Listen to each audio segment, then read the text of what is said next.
بسم اللہ الرحمن الرحیم۔ السلام علیکم، welcome to my channel Urdu story centre. نئے آنے والوں سے گزارش ہے کہ ہمارے چینل کو سبسکرائب کر دیجئے، ویڈیو کو لائک کیجئے اور لنک دوستوں کے ساتھ ضرور شیئر کیجئے۔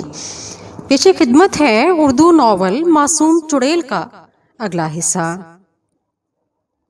جو ہمارے کھانے کے دوران ہوٹل میں اجے سنگھ سے باتیں کر رہا تھا۔ ہاں اچھی طرح یاد ہے۔ وہ حوالدار تمہیں اس وقت کیسے یاد آ گیا؟ وہ کسی میجر کے قتل کی بات کر رہا تھا اور اس طرح ہمیں گھور رہا تھا جیسے میجر کو ہم نے ہی قتل کیا ہو۔ جانی اندر سے گھبرایا لیکن بظاہر بے پرواہی سے بولا، سو جاؤ، پولیس والے ہمارے ہر مسافر کو شک کی نظر سے دیکھتے ہیں۔ ہم کیا جانے میجر کون تھا اور کس نے اسے قتل کیا؟ کچھ دیر بعد دونوں کی آنکھ لگ گئی۔ اگلی صبح کسی نے انہیں جھنجھوڑ کر اٹھا دیا۔ دونوں آنکھیں ملتے ہوئے اٹھ بیٹھے۔ جگانے والا اجے سنگھ تھا۔ کیا ہوا لالا جی، اتنی جلدی کیوں جگا دیا؟ جانی نے پوچھا۔ اجے سنگھ نے دھیمی آواز میں کہا، گھبرانے کی کوئی بات نہیں، میں ہوٹل پر جا رہا ہوں۔ میں نے گھر والی سے کہہ دیا ہے کہ تم کو ادھر ہی بھوجن وغیرہ کروا دے۔ تم دونوں آج کے دن باہر نہ نکلنا۔ خیر تو ہے لالا جی، باہر کیوں نہ نکلیں؟ جانی نے کہا، تو ہم آج آگے جائیں گے۔ بات یہ ہے کہ پولیس تم دونوں کو ڈھونڈتی ہوگی۔ اجے سنگھ نے کہا، رات کو جب تم دونوں کو ادھر چھوڑ کر ہوٹل پر گیا تو تھوڑی دیر بعد حوالدار میرے پاس آیا اور تم لوگوں کے بارے میں پوچھا۔ میں نے جواب دیا کہ وہ دونوں تو چلے گئے، پر اسے میری بات پر یقین نہیں آیا۔ اس کا خیال ہے کہ تم دونوں مسلمان ہو اور میجر کو تم ہی نے قتل کیا ہے۔ جانی گھبرا کر بولا، پھر آپ نے کیا کہا؟ میں نے اس سے کہا کہ تم کس چکر میں ہو؟ میں اپنے بھائی بند ہیں اور ہردوار کی یاترا کو گئے ہیں، پر اس کو میری بات پر یقین نہیں آیا۔ وہ لوگ تم دونوں کو تلاش کرتے پھر رہے ہیں، ہو سکتا ہے کہ وہ ادھر بھی آئیں۔ میں نے اپنی پتنی کو ساری بات سمجھا دی ہے۔ اگر پولیس والے ادھر دیکھنے آئے تو وہ تمہیں اندر کسی کمرے میں چھپا دے گی، کوئی چنتا نہیں کرنا۔ لالا جی آپ کی بڑی کرپا ہے، جاوید نے کہا۔ پولیس ہمیں پکڑ کر لے جاتی تو بیکار میں پریشان کرتی، جانی نے کہا۔ بھلا ہم کیوں ملیچ ہونے لگے؟ ہم تو جی جدی پشتی ہندو ہیں۔ آپ نے ہم کو پولیس کے ہاتھوں سے بچایا، بھگوان آپ کا بھلا کرے۔ پولیس والے تو ہمیشہ شریف لوگوں کو پریشان کرتے ہیں۔ اجے سنگھ انہیں تسلی دے کر ہوٹل چلا گیا۔ تقریباً 1 گھنٹے بعد اجے سنگھ کی بھدے نکوش والی بیٹی پوجا دروازے میں نمودار ہوئی اور لجاتی ہوئی بولی، ماتا جی نے آپ کو ناشتے کے لیے اندر بلایا ہے۔ چلیے سرکار، جاوید نے جان بخش سے کہا، آپ اندر جا کر ناشتہ کیجیے، ہم ادھر ہی بیٹھتے ہیں۔ آپ بھی چلیے نا، پوجا نے کہا۔ ماتا جی نے آپ دونوں کو بلایا ہے۔ کوئی بات نہیں رام لال، جانی نے کہا، تم بھی چلو، سفر میں مالک اور ملازم میں کوئی فرق نہیں رہتا۔ اس نے بالوں میں کنگھا کیا، کپڑوں میں خوشبو لگائی اور پوجا کے پیچھے چل پڑا۔ جاوید نے اپنے بال تھوڑے سے اور بگاڑے اور جانی کے پیچھے چلتا ہوا اندر چلا گیا۔ کمرے میں صاف چاندنی بچھی ہوئی تھی جس کے اوپر دسترخوان لگا ہوا تھا۔ اجے سنگھ کی بھاری بھرکم بیوی گاؤ تکیے سے ٹیک لگائے بیٹھی تھی۔ 2 لڑکیاں جن کی عمریں 12-15 برس کے درمیان تھیں اس کے قریب بیٹھی تھیں۔ ان کی شکلیں پوجا سے ملتی جلتی تھیں، واضح طور پر پوجا کی چھوٹی بہنیں تھیں۔ جانی نے دل میں سوچا کہ بھگوان لڑکیوں کے معاملے میں اجے سنگھ پر خاصا مہربان معلوم ہوتا ہے۔ اس نے دونوں ہاتھ جوڑتے ہوئے، نمسکار چاچی، نمسکار، اس کی بیوی نے کہا، آؤ بیٹھو، بھگوان سکھی رکھے۔ ان کے پتا جی نے جب سے مجھے بتایا کہ تم ہردوار کی یاترا کو جا رہے ہو تو مجھے بڑی پریشانی ہوئی، مجھے بڑی خوشی ہوئی۔ یہاں میرے پاس آ کر بیٹھ جاؤ۔ جانی اس کے قریب بیٹھ گیا اور جاوید ایک کونے میں بیٹھ گیا۔ اس کی بیوی نے اس کی طرف زیادہ توجہ نہیں دی۔ جانی سمجھ گیا کہ رات کو اجے سنگھ نے اس کے بارے میں مکمل رپورٹ دے دی ہوگی۔ ناشتے میں پوری، کچوری، مکھن، دودھ اور نہ جانے کیا کچھ تھا۔ وہ بڑے پیار سے جانی کو ایک ایک چیز کھلاتی رہی اور اس کے بارے میں سوالات کرتی رہی۔ جان بخش جو وہاں شنکر بنا ہوا تھا جی بھر کر جھوٹ بولتا رہا اور اس نے خود کو بہت بڑے رئیس کا بیٹا ظاہر کیا اور اپنے خاندان کے بارے میں لمبی چوڑی باتیں کرتا رہا۔ پوجا ناشتے کے دوران کنکھیوں سے اس کی طرف دیکھتی رہی۔ اس کی نظروں میں بے شمار پیغام چھپے ہوئے تھے۔ اگر اتفاق سے جانی اس کی طرف دیکھ لیتا تو اس کی ہونٹوں پر شرمیلی سی مسکراہٹ پھیل جاتی اور وہ نظریں نیچے کر لیتی۔ ناشتے کے دوران جانی کو اجے سنگھ کے بارے میں کافی باتیں معلوم ہو گئیں۔ اجے سنگھ کی 3 لڑکیاں اور 2 لڑکے تھے۔ بڑا لڑکا شادی شدہ تھا اور اپنی بیوی بچوں کے ساتھ ایک دوسرے شہر میں رہتا تھا اور دوسرا لڑکا اجے سنگھ کے ساتھ ہی صبح صبح ہوٹل میں چلا گیا۔ ناشتے کے بعد جانی کو تقریباً گھر کے فرد کی سی حیثیت حاصل ہو گئی، تاہم اسے یہ اندازہ ہو گیا کہ وہ اجازت اجے سنگھ کی طرف سے نہیں تھی۔ اس کی بیوی نے اشارتاً اسے سمجھا دیا کہ وہ اس کے شوہر کے سامنے اس بات کا اظہار نہ کرے۔ جہاں تک جاوید کا تعلق تھا، جانی نے اسے ناشتے کے بعد مہمانوں والے کمرے میں بھیج دیا۔ 11 بجے کے قریب کسی نے دروازے پر دستک دی۔ چھوٹی لڑکی نے باہر جا کر پتہ کیا اور واپس آ کر بتایا کہ 2 پولیس والے آئے ہیں۔ اجے سنگھ کی بیوی نے جانی اور جاوید کو اندرونی کمرے میں چھپا دیا اور بولی، دروازے پر جا کر پولیس والوں سے ان کا مقصد پوچھا۔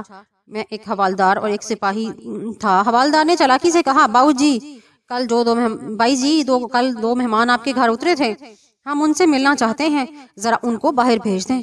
مہمان تو صبح چلے گئے، اجے سنگھ کی بیوی نے کہا، ہم نے تو ان کی شکل بھی نہیں دیکھی، اگر آپ کو برا نہ لگے تو مہمانوں والا کمرہ ذرا کھول کر دکھا دیں، ہو سکتا ہے وہ کہیں گھومنے پھرنے چلے گئے ہوں اور ان کا سامان ادھر ہی رکھا ہوا ہو۔ اجے سنگھ کی بیوی حوالدار کو ٹالنے کی کوشش کرنے لگی، مگر وہ کمرہ دیکھنے پر مصر تھا۔ ادھر وہ بات چیت ہو رہی تھی اور ادھر اندرونی کمرے میں جانی کے پاس کالے شاہ پہنچ گیا۔ اس نیم تاریک کمرے میں چند صندوق، ایک پیٹی اور ایک بڑی سی الماری رکھی تھی۔ الماری کے ساتھ ایک بڑا سائز کا پلنگ بچھا ہوا تھا۔ جاوید پلنگ کے نیچے گھسا ہوا تھا اور جانی الماری اور پیٹی کے درمیان دبکا بیٹھا تھا۔ تبھی اسے اپنے بائیں جانب کسی کی موجودگی کا احساس ہوا۔ اس نے سر جھکا کر دیکھا تو کالے شاہ تھا۔ کیا بات ہے میرے چاند، کس کی بات کی پریشانی ہے؟ جانی نے کالے شاہ کی موجودگی سے بڑی تقویت محسوس کی اور بولا، کوئی خاص بات نہیں، پولیس والوں کو ہم پر شک ہو گیا ہے، وہ باہر دروازے پر کھڑے ہیں، ان کی فکر مت کرو۔ اس نے کہا، اجے سنگھ کی بیوی انہیں اس کمرے تک پہنچنے نہیں دے گی، تم اتنے سہمے ہوئے کیوں بیٹھے ہو؟ ایسا موقع تمہیں دوبارہ نہیں ملے گا، ذرا اس کمرے کا تو جائزہ لو، اس کمرے میں کیا ہے؟ کالے شاہ ہنسا، پھر بولا، احمق، مجھے اس کمرے سے کرنسی نوٹوں کی خوشبو آ رہی ہے، لیکن ان صندوقوں کو تو تالے لگے ہوئے ہیں، اٹھ کر دیکھو تو ان کی چابیاں بھی یہیں کہیں ہوں گی۔ جانی پناہ گاہ سے نکلا اور جلدی جلدی کمروں کی تلاشی لینے لگا۔ چند لمحوں کے بعد طاق میں پڑا ہوا چابیوں کا گچھا اس کے ہاتھ میں تھا۔ اس کی آنکھیں خوشی سے چمکنے لگیں۔ کالے شاہ نے سچ کہا تھا، اس سے بہتر موقع اسے کبھی نہیں مل سکتا۔ وہ جلدی سے صندوقوں کی طرف بڑھا، پہلے صندوق کا تالا کھولنے کے بعد مطلوبہ چابی ڈھونڈنے لگا۔ تم نہایت بغیرت انسان ہو۔ اچانک اس کے کانوں میں آواز آئی۔ اس نے گھوم کر دیکھا تو سامنے سفید شاہ کھڑا تھا۔ اس شخص کے گھر میں ڈاکہ ڈال رہے ہو جس نے تمہیں پناہ دی؟ جانی کو سفید شاہ کی مداخلت پر غصہ آیا۔ چلے جاؤ یہاں سے، اس نے کہا، تم میری خوشی کے دشمن کیوں ہو گئے ہو؟ جاؤ دفع ہو جاؤ، ورنہ اٹھا کر باہر پھینک دوں گا۔ تم نہیں چاہتے کہ میں بھی عیش کی زندگی گزاروں؟ سفید شاہ نے اس کے تیور دے کر جلدی سے پیچھے ہٹ گیا۔ پھر بولا، شرم کرو، ڈوب مرو۔ ذرا سی تکلیف سے گھبرا کر اپنے دین سے پھر گئے۔ اگر اجے سنگھ کو پتہ بھی چل جاتا کہ تم مسلمان ہو تو وہ تمہیں کچھ نہ کہتا۔ بزدل، کوئی شخص کسی انسان کی حفاظت نہیں کر سکتا، اصل بچانے والا اللہ ہے۔ اللہ کا نام سنتے ہی جانی نے سفید شاہ کی پسلیوں پر زوردار مکہ رسید کیا، پھر بولا، کالے شاہ زندہ باد۔ سفید شاہ شدید تکلیف سے دھورا ہو گیا، پھر سنبھلتا ہوا بولا، بستی میں تمہیں یہ شکایت تھی کہ وہاں تمہارے ساتھ زیادتی کی گئی اور تمہارا حق مارا گیا، مگر ان سیدھے سادے لوگوں نے تمہارا کیا بگاڑا ہے؟ ان کو کیوں لوٹنا چاہتے ہو؟ ایسی بے وفائی تو ایک کتا بھی نہیں کرتا۔ ابھی بھی وقت ہے، چابیاں واپس رکھ دو۔ جانی کا ارادہ لمحہ بھر کے لیے ڈاما ڈول ہو گیا۔ اس وقت اس کے کانوں میں کالے شاہ کی آواز آئی، احمق مت بنو جانی، یہ موقع دوبارہ نہیں آئے گا۔ اجے سنگھ کے پاس بہت دولت ہے، اجے سنگھ کے پاس بہت دولت ہے جانی۔ جانی نے کالے شاہ کے لفظ دہرائے، اگر میں نے اس کی دولت سے کچھ رقم نکال لی تو وہ مر نہیں جائے گا۔ باتوں کے دوران اس نے صندوق بھی چیک کرنا شروع کر دیے اور وہ دولت کما لے گا۔ مجھے یقین ہے اجے سنگھ اپنے گاہکوں کو خوب لوٹتا ہوگا، ایک پیسے کی چیز 4 آنے میں بیچتا ہوگا۔ ایسے لوگوں کو لوٹنا جائز ہے۔ دیکھو جانی، اگر اجے سنگھ لوگوں کو لوٹتا ہے تو اس کی سزا اسے ملے گی۔ تم اس حرکت سے اپنے آپ کو گناہگار بنا رہے ہو، اپنے اعمال سیاہ کر رہے ہو۔ اب بھی وقت ہے، باز آ جاؤ۔ اس وقت جانی نے تیسرا صندوق کھولا۔ سفید شاہ کی باتیں اسے بہت پریشان کر رہی تھیں۔ اس نے اس کے منہ پر تھوکا اور پیٹ میں ایک اور گھونسا رسید کیا اور بولا، کیسا اعمال نامہ اور کیسی سیاہی، یہی جنت اور یہی جہنم ہے جانی۔ با عیش کوش کے عالم دوبارہ نیست۔ آدمی کو فکر اس چیز کی کرنا چاہیے جو سامنے نظر آتی ہو۔ تم جس وقت کی باتیں کرتے ہو وہ کسی نے دیکھی ہے؟ یہ باتیں کرتے ہوئے اس نے صندوق کا ڈھکن اٹھایا، کپڑوں کی تہہ کے نیچے دیکھنے لگے۔ یکا یک ایک پوٹلی اس کے ہاتھ لگی۔ اس نے اسے ٹٹولا تو نوٹوں کی سرسراہٹ اسے سنائی دی۔ اسی لمحے کسی نے دروازے پر دستک دی تو پوٹلی کو نیفے میں اڑیس لیا اور جلد جلد صندوق کو بند کرنے لگا۔ شنکر، اس نے اجے سنگھ کی بیوی کی آواز سنی، ارے او شنکر، پولیس والے چلے گئے ہیں، دروازہ کھول دے، اب کوئی خطرہ نہیں۔ اجے سنگھ کی بیوی کی آواز سن کر جانو پلنگ کے نیچے سے نکل آیا۔ اس نے صندوقوں کے ہلنے جلنے کی آواز سنی۔ وہ یہ اندازہ نہیں لگا سکا کہ جانی کیا کارروائی کر رہا تھا۔ جب وہ پلنگ کے نیچے سے نکلا تو جانی آخری صندوق اپنی جگہ پر رکھ رہا تھا۔ اس نے آنکھیں پھیلا کر جانی کی طرف دیکھا۔ دروازہ کھول دے جانی، اس نے کہا خطرہ ٹل گیا۔ پھر جیسے ہی جانو دروازے کی طرف بڑھا، اس نے چابیاں جلدی سے طاق میں رکھ دی اور پوٹلی کو نکال کر کھیسے میں ڈال دیا۔ اتنے میں جانو نے دروازہ کھول دیا اور اس کی بیوی نے پوچھا کہ پولیس والے چلے گئے؟ اس نے اپنا کینوس کا تھیلا ہاتھ میں پکڑ رکھا تھا۔ عورت نے الجھی ہوئی نظروں سے جانو اور جانی کی طرف دیکھا، پھر شک امیز نظروں سے کمرے کا جائزہ لیتے ہوئے بولی، یہ میری بیٹی کہہ رہی ہے کہ کمرے سے کھٹ پٹ کی آوازیں آ رہی تھیں۔ جانی چلاکی سے بولا، آپ کی بیٹی صحیح کہتی ہے۔ یہ جانو ادھر پیٹی کے پیچھے چھپا ہوا تھا اور خوف کے باعث اس کے گھٹنے بج رہے تھے۔ کیا وہ لوگ چلے گئے؟ ہاں وہ لوگ چلے گئے، عورت نے کہا۔ حوالدار کہہ رہا تھا کہ تم لوگ مسلمان ہو۔ ارے رام رام رام، جانی نے کہا، ہم تو اصلی برہمن جاتی ہندو ہیں، وہ کوئی اور ہوں گے۔ عورت کی الجھن کم نہیں ہوئی، وہ بولی، اب تم دونوں اپنے کمرے میں جا کر بیٹھو۔ جانی بغور عورت کے چہرے کا جائزہ لے رہا تھا، سمجھ گیا کہ اسے شبہ ہو گیا ہے۔ مہمان خانے کی طرف جاتے ہوئے اس نے دیکھا کہ عورت صندوقوں والے کمرے میں گھس گئی تھی اور اندر سے دروازہ بند کر دیا۔ وہ سمجھ گیا کہ عورت اپنے صندوق چیک کرے گی۔ جانو اب یہاں ٹھہرنا ٹھیک نہیں، اس نے کمرے میں قدم رکھتے ہوئے کہا، فوراً یہاں سے نکل چلو۔ معاملہ کیا ہے؟ جانو نے پوچھا۔ اور اس وقت باہر نکلنا ٹھیک نہیں، پولیس کے ہتھے چڑھ گئے تو کرکری ہو جائے گی۔ تو نے دیکھا نہیں کہ پوجا کیسی تیکھی نظروں سے تیری طرف دیکھتی ہے؟ مالک میں ہوں یا تو ہے؟ جانی نے غصے سے کہا۔ اب باہر سے زیادہ اندر خطرہ ہے۔ جاوید جان بخش کے تیور دیکھ کر سمجھ گیا کہ صورتحال سنگین ہے۔ اس نے تھیلا اٹھایا اور جانی کے پیچھے کمرے سے نکل گیا۔ دونوں مختلف گلیوں سے ہوتے ہوئے تانگوں کے اڈے تک پہنچ گئے۔ جانی نے ایک سجے ہوئے تانگے کو پسند کیا اور کوچوان کے پاس جا کر بولا، کیوں بھائی لانڈری چلو گے؟ تانگے میں سفید رنگ کا اصیل گھوڑا جتا ہوا تھا جس پر نیلے اور پیلے پھند نے سجے ہوئے تھے۔ کوچوان گھوڑے کی پشت تھپتھپاتا ہوا بولا، بابو جی کرایہ دونوں طرف کا دینا پڑے گا۔ جانی نے پائیدان پر پیر رکھا اور اچھل کر اگلی سیٹ پر جا بیٹھا، پھر بولا، کرایہ جو کہو گے دیں گے، بیٹھو رام لال۔ کوچوان 35-40 سال کا ایک مضبوط شخص تھا۔ اس نے چارے کا تھیلا جو گھوڑے کے سامنے رکھا ہوا تھا اٹھا کر سیٹ کے نیچے رکھ دیا اور لگام سنبھالتا ہوا جانی کے ساتھ والی سیٹ پر بیٹھنے لگا۔ ارے ارے یہ کیا کر رہے ہو؟ جانی پرے سرکتا ہوا بولا، کیا کر رہے ہو؟ کیا ہمارے برابر بیٹھو گے؟ جاوید نے جلدی سے کہا، کرایہ دو طرف کا مانگتے ہو اور چھوٹے سرکار کے برابر بیٹھتے ہو؟ کوئی بات نہیں بابو جی، بھول ہو گئی۔ کوچوان جلدی سے ڈنڈے پر بیٹھ گیا۔ میں یہاں بیٹھ جاتا ہوں۔ اس نے جانی کی طرف سے یہی اندازہ لگایا کہ وہ کوئی رئیس زادہ ہے، لہٰذا اس کا گھبرا جانا لازمی تھا۔ پھر جیسے ہی اس نے لگام کھینچی، گھوڑے نے فوراً ہی چال پکڑ لی۔ یوں معلوم ہوتا تھا جیسے ہوا سے باتیں کرنا چاہتا ہو۔ کوچوان لگام کو سخت کرتا ہوا بولا، دھیرج دھیرج، بڑا لمبا سفر، جلدی مت کر۔ لانڈری یہاں سے کتنی دور ہے؟ جانو نے پوچھا۔ یہی کوئی 15-16 کوس دور ہوگا۔ جی، کوچوان نے جواب دیا۔ 1.5-2 گھنٹے میں پہنچ جائیں گے۔ ابھی وہ تھوڑی دور ہی گیا تھا کہ ایک سپاہی نے جو سڑک کے کنارے کھڑا تھا انہیں رکنے کا اشارہ کیا۔ کیا رکنا نہیں؟ جانی نے کہا، چلتے رہو، ہم بہت جلدی میں ہیں۔ لیکن کوچوان گھوڑے کی لگام کھینچتا ہوا بولا، بابو جی ان لوگوں نے ہمارا صبح شام کا واسطہ ہے، انہیں ہم ناراض نہیں کر سکتے۔ تانگا سپاہی کے قریب پہنچ کر رک گیا۔ سپاہی نے گہری نظروں سے جانی کا جائزہ لیا، پھر پوچھا، مہاراج آپ کا نام کیا ہے؟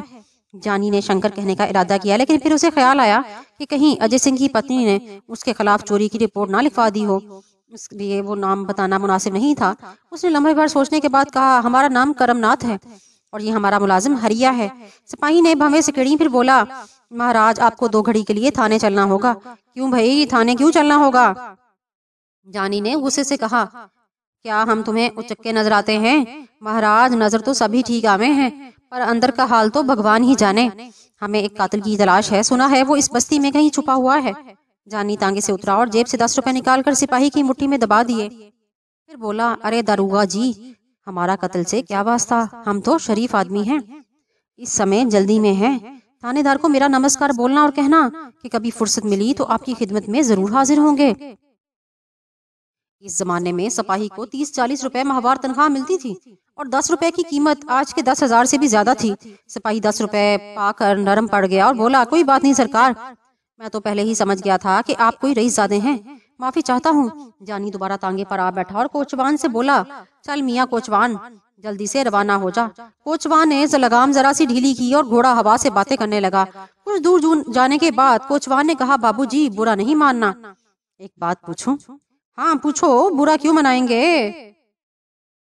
کوچوان جھجکتا ہوا بولا، بابو جی